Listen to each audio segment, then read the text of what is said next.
Salam, hörmətli tamaşaçılar. Din və Cəmiyyət verilişi efirdədir. Bugün çox mühüm olan bir mövzu haqqında danışacağıq. Dünyada elə bir din, elə bir fəlsəfə məktəbi yoxdur ki, orada bu mövzu işıqlandırılmasın. Elə bir mütəfəkkir, elə bir ədib təsəvvür etmək mümkün deyil ki, öz yaradıcılığında və fikirlərində bu məsələyə toxunmasın. Bəli, bugün ölüm haqqında danışacağıq. Qonaqlarımızı sizə təqdim edirəm. Bugünkü qonaqlarımız fəlsəfə doktoru Müşfiq Şükürov və ilahiyyatçı alim Ağa Hacıbəylidir. Mən sizə salamlayıram, verilişimizə xoş gəlmisiniz. Ağa müəllim, gəlin ölüm haqqında İslam mənbələrində nələr deyildiyi haqqında tamaşaçılarımıza bir qədər məlumat verək. Bizim iki əsas ana mənbəyimizdə, Quran-ı Kərimdə və Peyğəmbərimizin mübarək sünnəsində ölümə hansı təriflər verilib, ölüm haqqında hansı dəyərli sözlər deyilib? Buyurun. Əslində yaşı olmayan bir gerçəklikdən bəhs edirik. Nə zaman gələcəyi bəlli olmayan, amma hər kəsin qədərində hakim olan bir gerçəklikdir. Həyatımızın, bu dünya həyatının son, axirət həyatının başlanğıcı olan bir məzar evinə insanın, bir də liqaullah deyilir buna, Allahla görüşün başladığı an, ölüm gerçəkliyi. Ölüm nədir? Təbii ki, ölümün fiziki ölüm, tibbi ölüm, və yaxud da tutam ki, qəlbin ölümü, insanın biyoloji ölümü Quran-ı Kərimin ayələrində fərqli şəkildə anladılmaqdadır. Ölüm dediyimiz zaman ağlımıza nə gəlir sualına ilk öncə belə cavab verə bilərik ki, Rəbbimizin kainatda var olan Əsma-ül Hüsnəsi, yəni ən gözəl isimlər ona aiddir. Onun isimləri arasında bir də Əl-Mumit ismi var. Təbii ki, o mübarək isimlərin hər birisinin bir təcəllisi var. Bir də varlıq aləmində onu aynadarlıq edən gerçəkliklər var. Bu yönüyle insan ölümü Allah'ın El-Baqi ismine bir aynadarlıq edir. Eyni zamanda El-Mumit öldüren demektir. Bunun gerçəkliğini yine Quran-ı Kerim bize başka ayəsində izah edir ki, Kullu nefsin zâikatul maut. Yani yaradılmış her bir mevcut ölümü dadacaq, ölüm şərbətini mütləq içəcəkdir. Bu baxımdan insanın fani olması, İnsanın o əbədi aləmə üst tutub getməsi üçün ölümə bir ehtiyac var. Əslində ölüm Allahın bir rəhmətidir.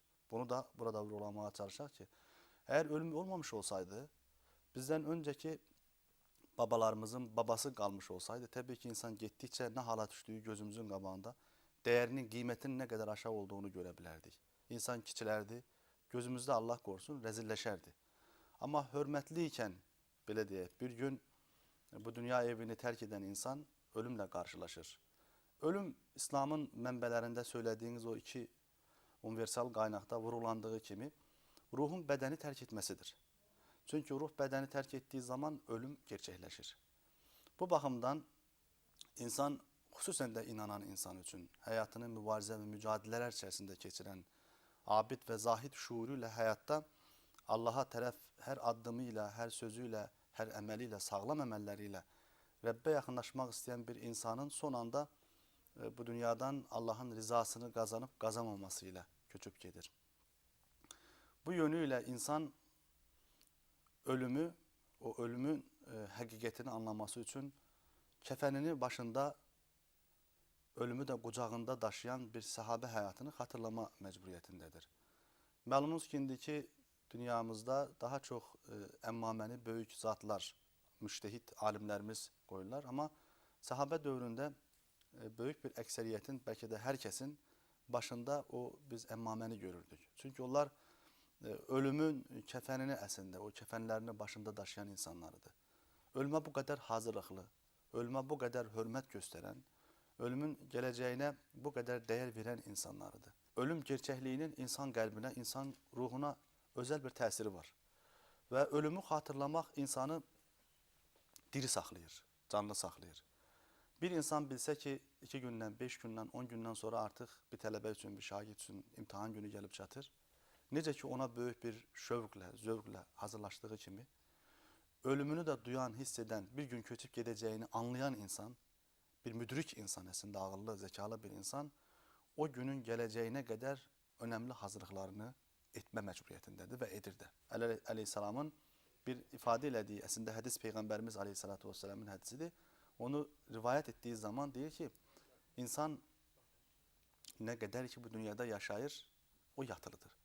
Öldüyü zaman oyanır. Ne için öldüğü zaman uyanır? Ona göre ki artık perdeler götürülür.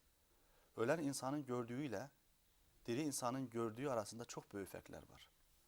Bir yerde de 6. imamımız İmam Cafer Sadiq Aleyhisselam'ın da söylediği bir yerde bir gün söylüyorlar, ya imam, biz insanlar görür dünya hayatında çok çirkin işler görürler. Haktan, ədaletten, rəhmətdən, şəfqətdən çox uzaqdılar. Doğru danışdıklarını da görmədik, müşahidə eləmədik. Amma ölüm anında onların ızdırap çəkdiyini, çilə çəkdiyini görürük. Bir də həqqi mənasıyla insanlara yardım edən, xeyrxah, Allaha qulluq edib, mütib bir şəkildə dinine, imanına sahip insanlar da var. Onları da biz ölüm ayağında ızdırap çəkdiyini görürük. Biz necə fərqləndirək bu iki ızdırap çəkən insanın nələr çəkdiyini? Həzrət buyurmuşdu ki, gördüğümüz o pis insanın ki ölüm ayağında çektiği ızdırap onun ahiret ezabına bir delaletidir, nişanesidir. Ama mümin için çektiği o ızdırap ise dünya hayatında gördüğü kusur noksanlı emellerinin mukabilini görür. Artık pak, tertemiz olarak Rabbin huzuruna gidecek. Müşfiq müəllim, ölüm haqqında dünya fəlsəfə fikrində nələr deyilib? Ümumiyyətlə, dünya fikir tarixində ölüm haqqında hansı mühüm sözlər deyilib, hansı mühüm nəzəriyyələr deyilib? Ölüm nədir? Ölümü necə qarşılayıblar böyüklərimiz, böyük mütəfəkkirlərimiz, alimlərimiz, filosoflarımız? Yaxşı qeyd elədiniz ki, böyüklərimiz ölüm elə mövzudur ki, oyla ancaq böyük adamlar məşğul olurlar. Balaca adam ölüm mövzusuna boylana da bilmir və bunu özündən uzaq saxlayır. Platonun bir məşhur sözü var ki, fəlsəfə ilə məşğul olmaq elə ölümlə məşğul olmaq deməkdir və hər gün ölmək deməkdir. Bu baxımdan dünya haqqında həqiqətin ən əhəmiyyətli bir hissəsi ölümdür və adamlar adətən həyat haqqında çox danışarlar, həyatı sevərlər. Amma həyat özü də əslində ölüm işığında daha gözəl görünür, daha məzmunlu görünür və həyatın əsl dəyərini də ölümü dərk etmiş adamlar verə bilərlər. Bu səbəbdən məsəl üçün uzaq şərqdə Buddanın fəlsəfi təlimində o öz tələbələrini ölməyə çağırırdı, arzularını öldürməyə çağırırdı, amma aydındır ki, o arzuları biz sıralasaq, şöhrət arzusu, şəhvət arzusu, dünya malı arzusu, oğul uşaq arzuları bu arzulardan imtina eləməyə çağırırdı və bir çoxları hətta Buddanın fəlsəfəsini ölüm fəlsəfəsi də adlandırırlar ki, amma bu ümumiyyətlə bütün şərqə xasdır və fəlsəfənin özünə də xasdır. Məsələn, 20-ci əsrdə ekzistensialist filosoflar yarandı. Fransada daha çox maraqlı qanadı yarandı. Onun Albert Camus, Jean-Paul Sartre-la bağlı. Və onlar da bu ölüm mövzusunu gətirdilər mərkəzə, fəlsəfənin mərkəzinə və belə bir duyğu ilə gətirdilər ki, insan qəribə varlıqdır. O öləcəyini bilir, amma bu barədə çox qeyri-müəyyən bir nəticədədir, qeyri-müəyyən bir qənaətdədir ki, yəqin ki, bu olmayacaq. Bəlkə də bu olmayacaq. Ona görədir ki, Quranda belə bir ayə var. Bu da sizin qaçdığınız ölüm. Və yaxud sonra siz hökmən öləcəksiniz. Çünki insanın psixikasında bu şey oturur ki, bəli, görürəm ki, hamı ölür, amma bu mənə də aid olacaqmı? Belə bir əhəmiyyətli bir nöqtə qalır və insan həyatının məzmunu da elə məhz o nöqtədən formalaşır və müdrik adamlar ölümlə ciddi məşğul olurlar, ona zikr eləyirlər. Məsəl üçün, Quranda deyilir ki, biz İbrahimi axirətin zikri ilə təmizlədik. Əslində, ölümün zikri ilə təmizlədik. Ölüm insanın daxili aləmini bütün saxta dəyərlərdən, saxta duyğulardan, arzulardan təmizləyə bilir. Bu baxımdan ağa müəllim gözəl dedi bayaq, ölüm Allahın lütfüdür. Ölüm elə bir meyar daşıdır ki, tərəzinin bir gözünə qoyulanda səndən tələb eləyir, o biri gözünə nə qoyursan qoy ki, ölüm onu heç eləməsin. Məsələn, insanlar karyera dalınca düşürlər, ciddi bir ölüm xəbəri onun özünə gələndə baxır, gör ki, karyeranın, ölümün yanında heç bir şeydir. Amma bir təbəssüm ölümün yanında dəyərini saxlaya bilir. Bir xeyrxah əməl ölümün yanında dəyərini saxlaya bilir. Ölüm əslində insan həyatını dada gətirmək və əsl dəyərləri, əsl arzuları ortalığa çıxarmaq üçün bir vasitədir, bir katalizatordur hətta. Bu baxımdan indi bütün dünya fəlsəfəsində, dünya ruhaniyyatında ölüm mövzusu baş mövzudur. Bəli, ölüm əslində dünya ilə axirəti bir-birindən ayıran bir maneədir. Bunu bu şəkildə də qəbul edə bilərik. Bizim dünya və axirət haqqında, daha doğrusu dünyanın axirətlə fərqi haqqında müqəddəslərimizin hədislərindən ibarət bir toplumumuz var. Gəlin birlikdə dünya haqqında müqəddəslərimiz nələr buyurub, onları dinləyək. Dünya keçid yeridir, qalacaq yer deyil. İnsanlar dünyada iki dəstədirlər. Bir dəstə özünü satır və qaçqın qul kimi yaşayır. O biri dəstə isə özünü satın alır və azad edir. Dünya bir bazardır ki, bəziləri bu bazarda mənfəət əldə edir, bəziləri isə ziyana düşürlər. Dünya şor dəniz suyu kimidir. Hər kim ondan içməklə təşnəliyini yatırmaq istəsə, yanğısı daha da artar və axırda həlak olar. Dünya dərin bir dəryadır. Çox adamlar onun qoynunda qərq olub.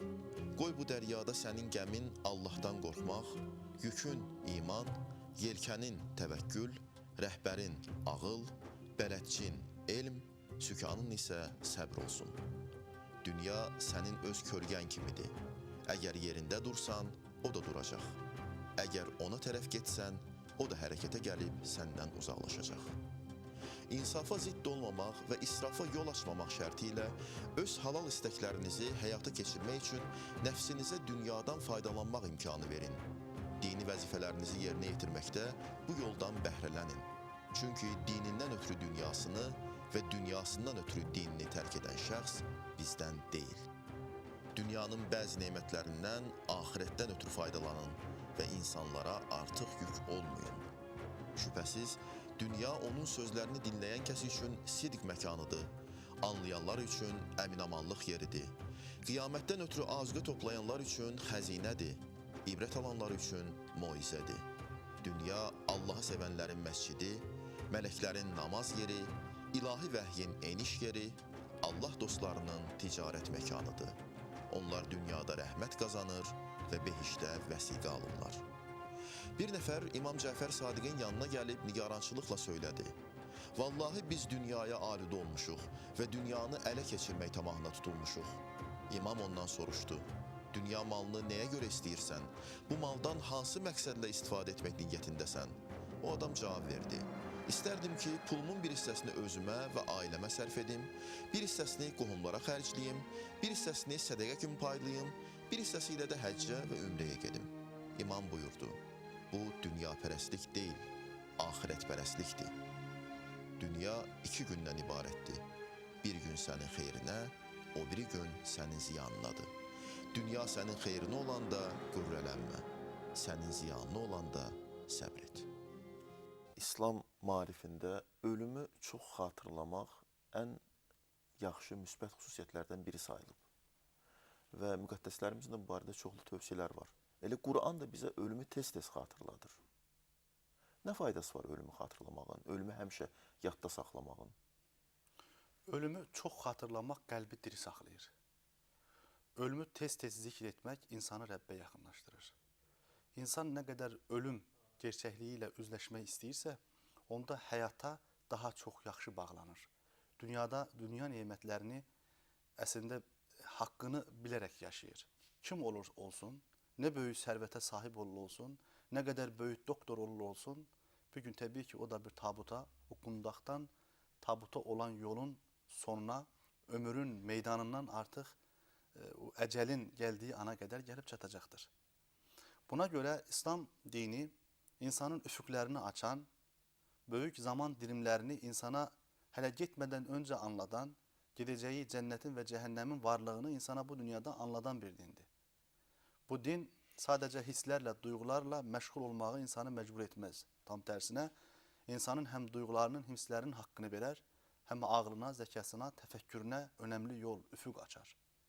Quranın əlləri ilə yoğrulan bir insan diri insandır.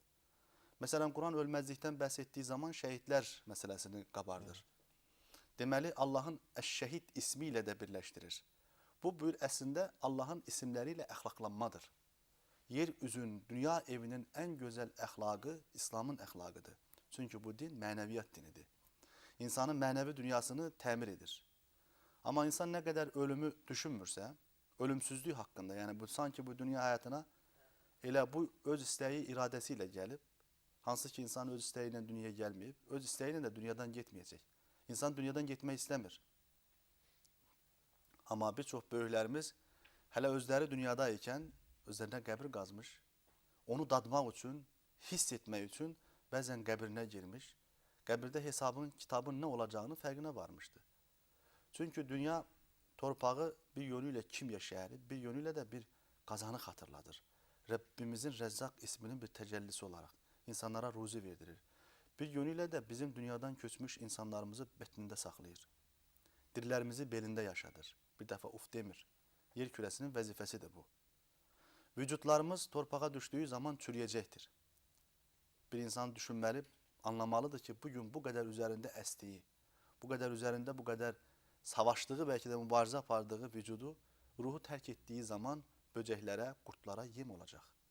Bunu düşünen bir insan özünün hayatına değer verecektir. Ona göre ölümü anlamaya çalışan insanlar Kur'an'la həşir neşir olmağa, Kur'an şehirine üz tutup özünün ruh şehrini təmir etmeye, inşa etmeye, həqqi mənasıyla ruhunun abidesini inşa etmeye çalışan insanlardır. Gözleri açılmış, artık besiret gözleri açılıp ve ahiretin, dünya esinde kainat ahiretin perdesidir. Bu perdeni biraz da kaldırıp Rabbimizin rahmet kapısının karşısından ebedi aleme boylanan insanlardır. Bakın biz insan bu kadar ölümün hak olduğunu bilirik. En yakın insanlarımızın bile cenazesini çinlerimizde qəbirlərə qədər daşıyırıq. Hüzünlənirik, kədərlənirik. Bəzən qəbirstanlıqdan 2 metr geri qayıtdığımız zaman yenidən öz köhnə, çirkin, çirkli əməllərimizə dönürük. Əslində ölüm bizə, ey insan, bax gözünün önündə nələr baş verir. Ona görə bu uzun yolun yolçuları, bu həqiqətləri anlayan insanlar təbii ki bu dünya evində daim sağlam işlər görür, doğru işlər görür, insanı Allaha, onun rəhmətinə yaxınlaşdıran əməllərlə məşğul olurlar.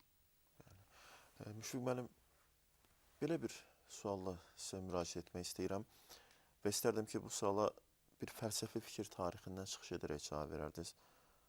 Ölüm faciədirmi? Ölüm fəlakətdirmi? Ölüm hər şeyin sonudurmu? Həm ölən üçün, həm də əzizləri üçün.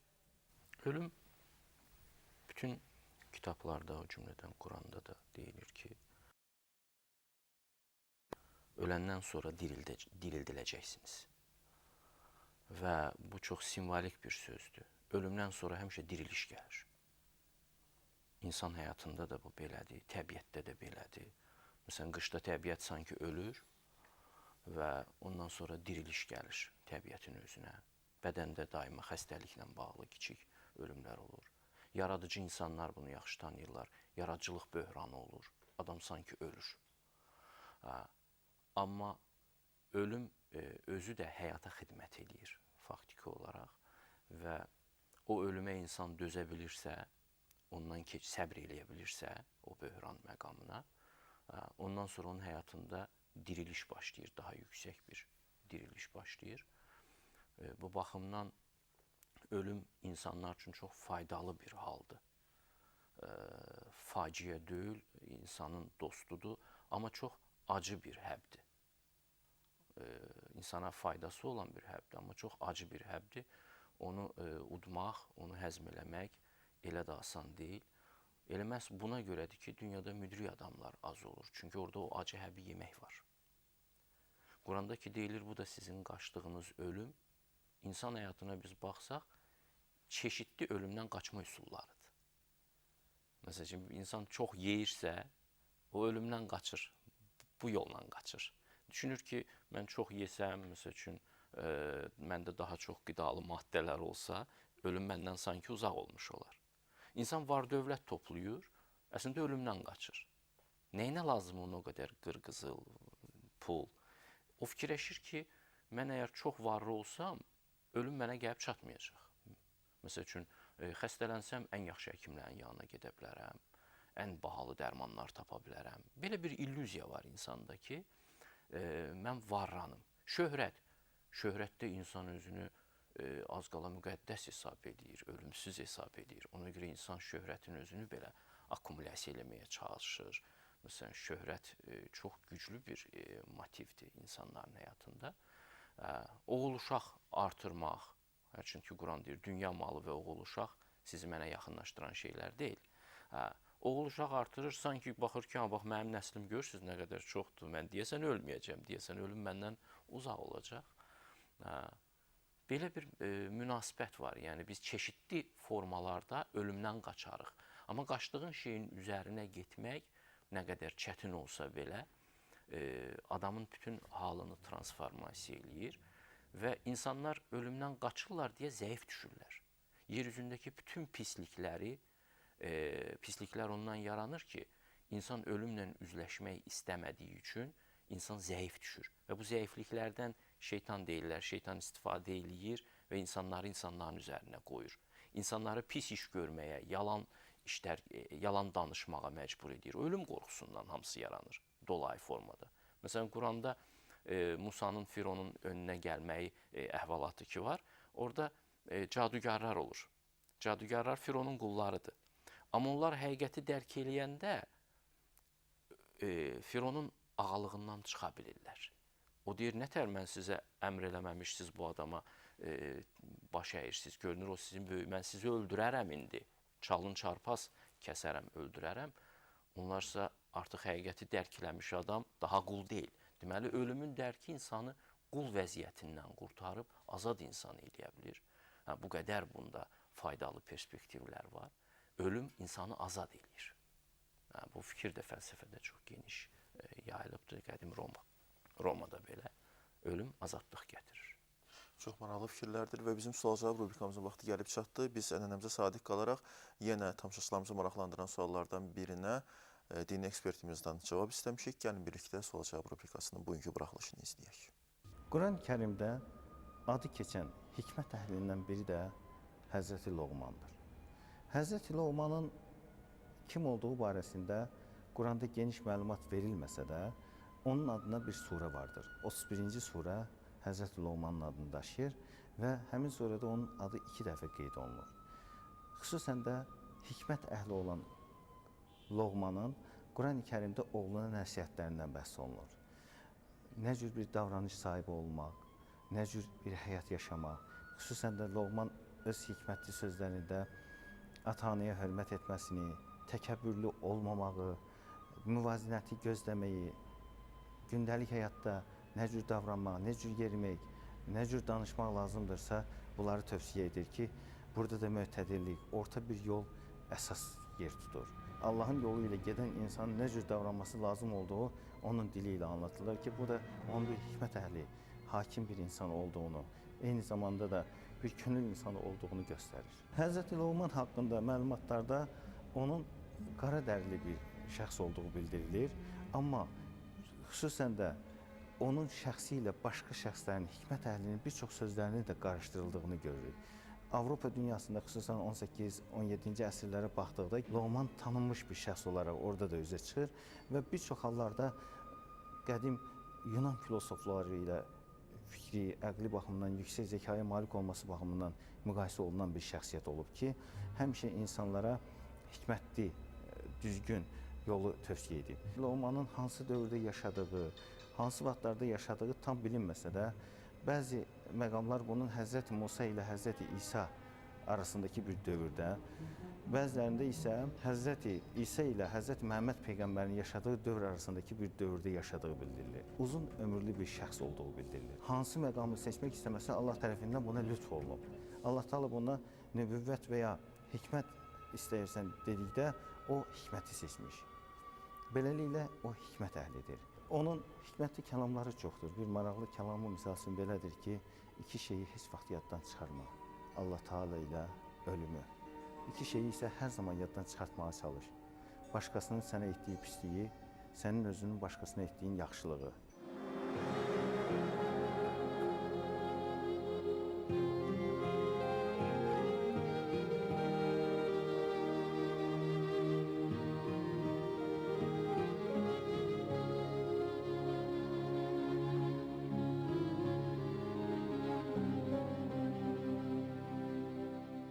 Verilişimizin sonuna yaxın hər iki qonağımıza belə bir sualla müraciət etmək istərdim. Ölümün hər nə qədər düşünən insan üçün, ağıllı insan üçün faydası olsa belə, bu da bir reallıqdır ki, insanlar ölümdən qorxurlar. İnsan ölümdən qorxur. Nəyə görə qorxur? Və ölüm qorxusuna qalib gəlinmək üçün nə etmək lazımdır? Sizdən başlayaq, buyurun. Ölümün soyuq havasıyla insan üzləşmək istəmir. Çünki ölümə hazır olmayan insanlar ölümdən qorxurlar. Ölümə can atan insanlar isə tamam fərqlidirlər. Əsli yönü ilə baxsaq, dünya evi mömin üçün bir zindandır. Ölüm o zindandan azadlığa çıxmaq. Ölüm bir hədiyyədir mömin üçün, həqiqi mömin üçün. Allahın Əl-Mömin ismi ilə əxlaqlanmış bir insan üçün. İnsan ölməsə cənnətə girə bilməz. Cənnətdə Cəmalullahı seyr edə bilməz. İnsan ölməsə Nəbilər Sultanını, Peyğəmbər ailəsini seyr edə bilməz. Əhl-i beyti, əshabı görə bilməz. Bu baxımdan insan öləndən sonra artıq bir gerçək həyata üst tutub gedəcək, haqq dünyaya gedəcəkdir. Amma insan ki, dünyaya bağlanır, mala, mülkə, şəhvətə, şöhrətə, duyğularına, hisslərinə, nəfsinin bütün istəklərini yerinə yetirməyə, nəfsinin könüllü köləsi olan insanlar, şeytanın bütün buyruqlarını bir yerinə yetirən müti olan insanlar, dünya var dövləti ilə həşir nəşir olmuş insanlar təbii ki, ölmək istəməzdir. Onlar ölümdən çox qorxarlar. Ölüm deyildiyi zaman qulaqlarını tutarlar. Ölümdən danışma, qəbirdən danışma, kəfəndən danışma, məzardan danışma. Madam ki, buradan danışan Qur'an-ı Kərimdir, ölümsüz bir həyatdan bəhs edir. Madam bu yollarla nəbilər gəlib keçib, nəbilərin sultanı gəlib keçib, deməli, biz də bunun haqqında düşünməli, biz də bunun haqqında fikirləşməliyik. Sevgili Peyğəmbərimizin bir hədisində vurgulandığı kimi, ölümü çox düşünün, çünki günahları yuyub aparır. Ölüm sanki bir tövbə sergisidir, insanın ruhunu təmizləyir. Borcunuzu azaldın ki, azad olasınız deyir sözün sultanı aleyhissalatü vesselam. Müşfiq müəllim, siz bu barədə nə düşünürsünüz, buyurun. Ölüm haqdır. İnsanlar ölümdən qaça-qaça qurtula bilməyəcəklər. Ona görə bu hadisənin, bu fenomenin üzərinə getməlidirlər. Təbii ki, buna uzun müddət hazırlaşmaq lazımdır. Amma bir şey var ki, məsələn, bizə məktəblərdə bunu öyrətmirlər. Cəmiyyətdə əslində ölümlə bağlı heç nə öyrədilmir. Ölüm barədə danışmaq nəsə bir tərbiyəsizlik kimi də qarşılanır. Məsəl üçün, iş yerlərində hərdən bir görürük ki, kimsə vəfat edib və balaca bir kağız yazıb vururlar ki, filan kəs vaxtsız vəfat elədi və o bir absurdluq hissi yaradır insanlarda. Ki, sanki bu nədir, bu qaydadan kənar nəsə bir hadisə gəldi, daxil oldu bizim həyatımıza. Keçmişdə insanlar bu baxımdan sanki daha avantajlı idilər, mənə görünür. Məsəl üçün, aşıqlar var idi, ozanlar var idi və şərqin ən qədim kitabları Homerin İlyadasını, Odisseyasını, ondan sonra Gilgamış dastanı, bunlar meydanlarda oxunulurdu insanlara və bunlar çox dərin hikmət kitabları idi. İnsanlar məbədlərdə kitab oxuyardılar, məsəl üçün Tövratı oxuyardılar, İncili oxuyardılar, sonra Quran oxunlardı və İnsanlar bir növ ölüm haqqında məlumatlanardılar və müəyyən yaşdan sonra təxminən Quran 40 yaşı xatırlayır. 40-dan sonra insan ciddi hazırlaşmalıdır ölümə və ölüm barədə də ən maraqlı məlumatlar müqəddəs kitablardır. Mən bura sadaladıqlarımdan sonra Dhammapadanı, misal ki, Tibetin Ölülər kitabını, Misirin Ölülər kitabını və bu kitablar arasında o qədər ümumilik tapmaq mümkündür ki, Konfutsiyonun yazıqlarını, ondan sonra Lao Tzu'nun Dao De Zin'ə baxmaq olar. Burada ürək özünə gərək olan şeyləri götürə bilər və bu baxımdan insan müəyyən yaşdan sonra ciddi şəkildə bu ədəbiyyatlar, məsələn, məndə belə olubdur bu. Əslində, məsələn, mən fəlsəfə ilə məşğul olmağa başlayanda da ölüm qorxusuna reaksiya kimi, üzr istəyirəm, Qarabağ müharibəsi başlayanda ölüm bizim ölkəmizdə real hadisə kimi gəldi. Hər evə gələ bilərdi tabut və sən bunu küçədə görürdün. Ölüm əslində insanın düşüncəsini stimullaşdırır Və bu baxımdan hardasa 40 yaşdan sonra insanlar bu ədəbiyyatlara müraciət eləməli və özlərini hazırlamalıdırlar. Əks təqdirdə onların 40 yaşdan sonraki həyatı bir mənasızlıq kəsb eləməyə başlayır. Çünki o sanki həyatını ölümün kənarında tikməyə çalışır. O isə uçurumda ev tikməyə bənzəyir. Çünki ölüm haqdır. Çox sağ olun, maraqlı söhbətinizə görə mən sizə təşəkkürümü bildirirəm. Sağ olun. Dini mətnlərimizdə ölüm haqqında çox sözlər deyilib. Ölümə verilən təriflərdən biri də bundan ibarətdir ki, ölüm sanki insanın öz əynindəki kirli bir libası çıxarıb, yerinə təzə və təmiz bir libas geyməsinə bənzəyir. Müqəddəslərimizin birindən soruşdular ki, biz niyə ölümdən qorxuruq? Cavab verdi. Öz malınızdan, qabaqcadan o biri dünyaya göndərmisinizmi? Yəni sədəqə vermisinizmi? Dedilər, yox. Həmin müqəddəs cavab verdi. Bax, elə buna görə də siz ölümdən qorxursunuz. Unutmayaq ki, uzaq bir səfərə çıxan adam mütləq özü ilə çoxlu azuqa aparmalıdır. Elə isə ölüm səfərinə çıxmazdan qabaq o biri dünya üçün özümüzlə azuqa aparmağa bu dünyada başlayaq və azuqamızı indidən toplayaq. Allah'a emanet.